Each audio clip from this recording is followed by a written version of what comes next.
Hi guys, welcome back to the channel. Today we're going to explore the method I use in turning and creating my twists.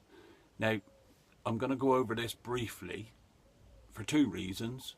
First one is it's kind of my signature pieces, or they are, and I really don't want everyone copying them. I've had this at shows before and they take a lot of work. And when you're at a show and somebody else has copied your work and is undercutting you by more than 50%, it hurts. So I'm going to briefly go over it. And secondly, I don't want you to get hurt. It's an advanced project, really. It's not really advisable for any novice or short-term turner to even attempt. It's some of them are quite big. And it's a lot of work, takes a lot of time and a lot of skill. So any of you out there that are watching this, if you're new to turning or haven't been turning that long, or even some of you more experienced guys, you shouldn't really be trying this. So that's the end of the health and safety police bit. Right, so what I do is I get the log that I'm going to turn. I make sure there's no cracks in it as far as I can see. And then I cut it to whatever length that I want. There's a piece on the lathe now that's 33 inches long. Not much of a diameter to it. I got a swing of 8 inch on this lathe, so 16 inches diameter is my maximum. Turn it to the cylinder, and then you want to give it some shape. Well, it could be anything really. You could taper it downwards or the other way, or you could give it a real nice flow, but keep that simple. It's simple lines, nice clean simple lines, that's important for this.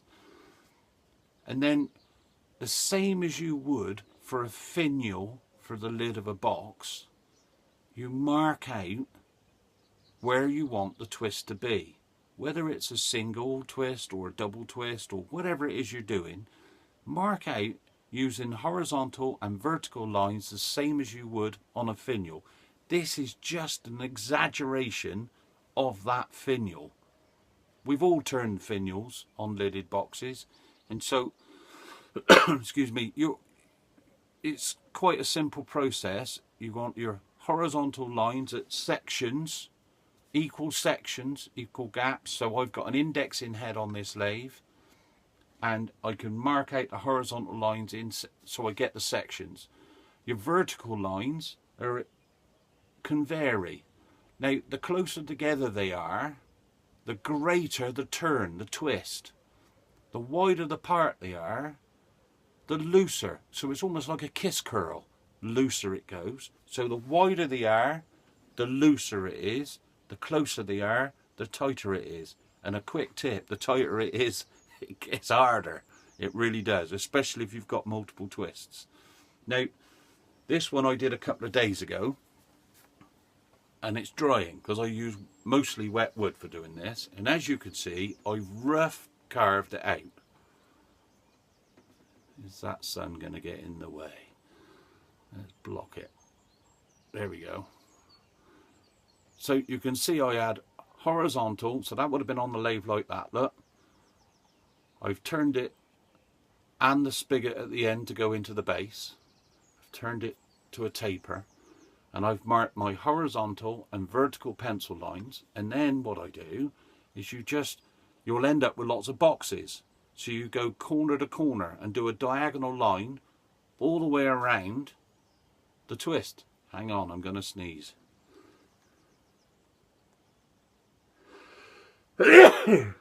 Bless me. So once you've done one, go to another horizontal line and do another, and that way you'll get a channel, same as this, wrapped around the wood, right? And then another tip is to scribble on the areas that you don't want, and that way it leaves you a clean channel that you can clearly see. Because as you start carving this, it's those pencil lines that you're going to have to trust, because halfway through they won't look right. It'll look all over the place, but you've got to trust them. and just keep going with it. Now on something this size and smaller, I'd use a microplane. Now I don't know whether you've seen them before or got them. Let's just have a look. This is the one I use. It's a round microplane. It's like a rasp, but only much, much better.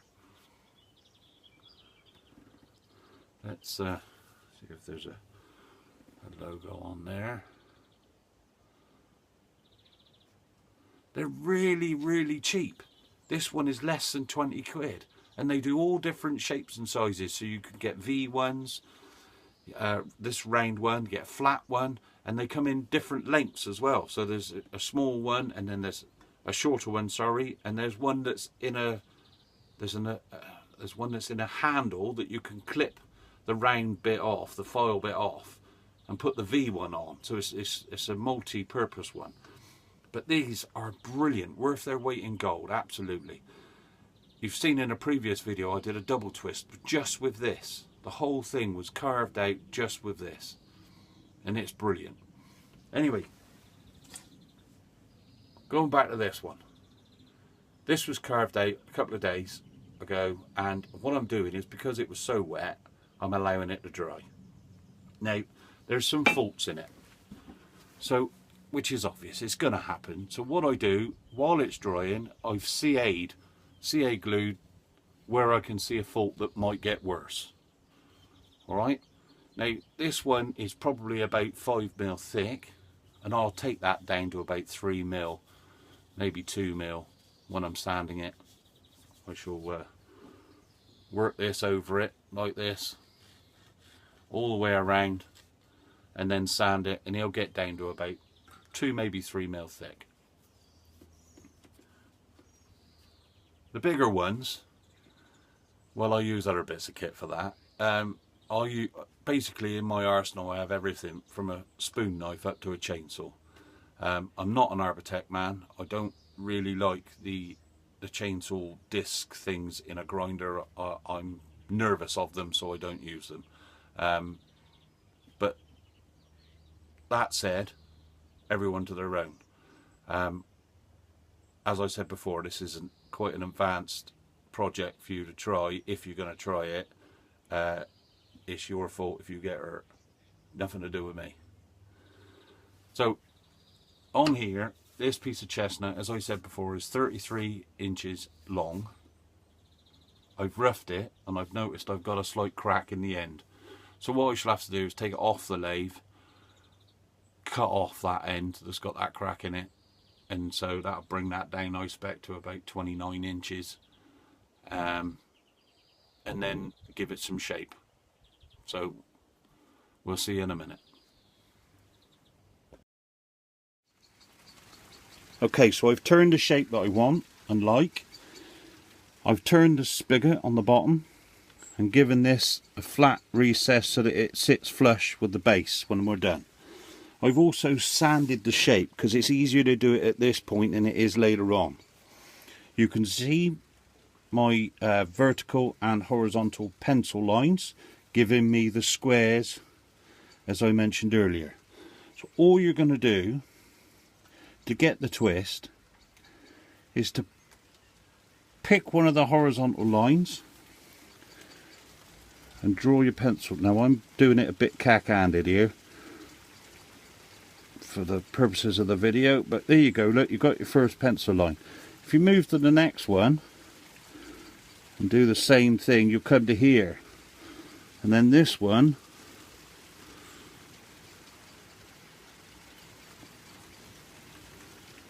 and you can see that the channel is started to appear.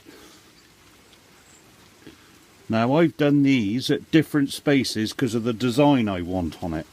So as they join, you'll see that you have got to freehand it a little bit because of the width is changing. You want a nice transition between the boxes. So as you do it more, you'll get used to that, and with practice it'll be easier for you. If you kept them all the same, that would be another option. It's just your design preference. And on this design, I've got the twist going looser the further up the twist it gets. So it starts off slightly tighter than how it finishes. And that's just a design option I've done. You can do whatever you like. You could half the distance between the lines and have a really tight twist if you wanted to. It's entirely up to you. You'd have to play with it. But you get the gist of how I'm going to do it. This twist would then go all the way around.